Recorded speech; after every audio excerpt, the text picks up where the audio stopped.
प्रधानमंत्री के रूप में, नेता विपक्ष के रूप में, एक राष्ट्रीय स्वयंसेवक संघ के प्रचारक के रूप में परम पूज्य अटल बिहारी वाजपेयी जी का जो जीवन रहा है वह पूरे देशवासियों के लिए आदर्श रहा है।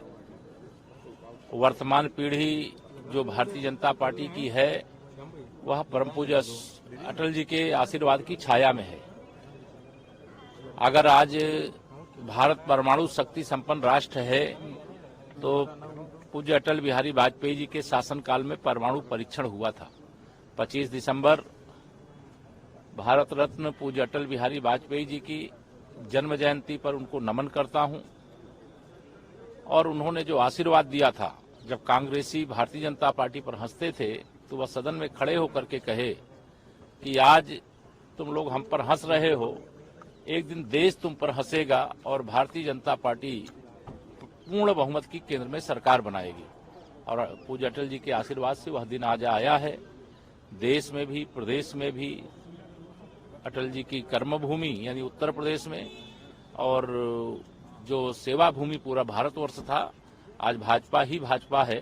तो आज का दिन बहुत महत्वपूर्ण है। सुशासन दिवस है, विकास दिवस है, गरीब कल्याण दिवस है। सभी क्षेत्रों में जो अच्छा काम हो रहा है माननीय प्रधानमंत्री श्री नरेंद्र मोदी जी के नेतृत्व में, उस काम की प्रेरणा परम पूज्य अटल बिहारी वाजपेयी जी के माध्यम से मिली और उसको आदरणीय प्रधानमंत्री जी आगे बढ़ाने का काम कर रहे हैं। मैं एक बार फिर से आज के दिन पूज्य अटल जी को नमन करता हूं, भारत रत्न जी को नमन करता हूं, पंडित मदन मोहन मालवीय जी को नमन करता हूं। ये दोनों भारत रत्न हैं और उत्तर प्रदेश से हैं, ये हमारे लिए गौरव की बात है। जगदीप धनखड़ जी की जिस तरह से बेइज्जती करी गई थी, उनका मजाक उड़ाया गया, तो उसके बाद कल्याण बनर्जी ने कहा है कि मैं ये दोबारा करूंगा क्योंकि ये मेरा संवैधानिक अधिकार है और ये एक कला है जिसका कोई इस तरह से विरोध नहीं किया जा सकता। देखिए, इस देश के अंदर जो विपक्ष है, चाहे वो कांग्रेस हो, चाहे सपा, बसपा, टीएमसी, जो भी है, वो 2024 के होने वाले चुनाव को लेकर के निराशा और हताशा के गर्त में डूब गए हैं।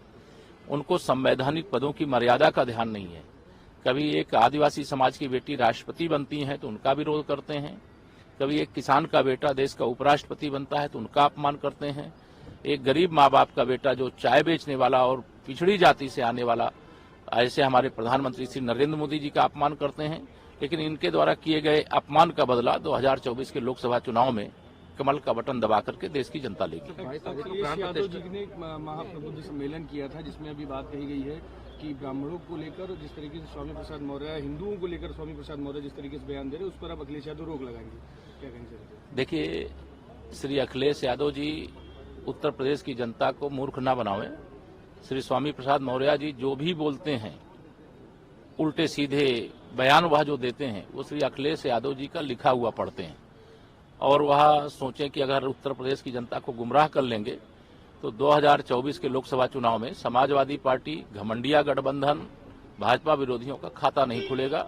और जिस प्रकार से भारतीय जनता पार्टी की आंधी चल रही है, तूफान चल रहा है, उसमें निश्चित तौर से यह सब उड़ जाएंगे और माननीय नरेंद्र मोदी जी के नेतृत्व में तीसरी बार प्रचंड बहुमत की देश में सरकार बनेगी। को प्राण प्रतिष्ठा है, उसको लेके न्योता दिया जाने लगा, जिसके बाद कई लोगों ने आपत्ति जताई है कि विपक्ष और खास करके समाजवादी और कांग्रेस को क्यों दिया जा रहा है जबकि उन लोगों को नहीं मिलना चाहिए।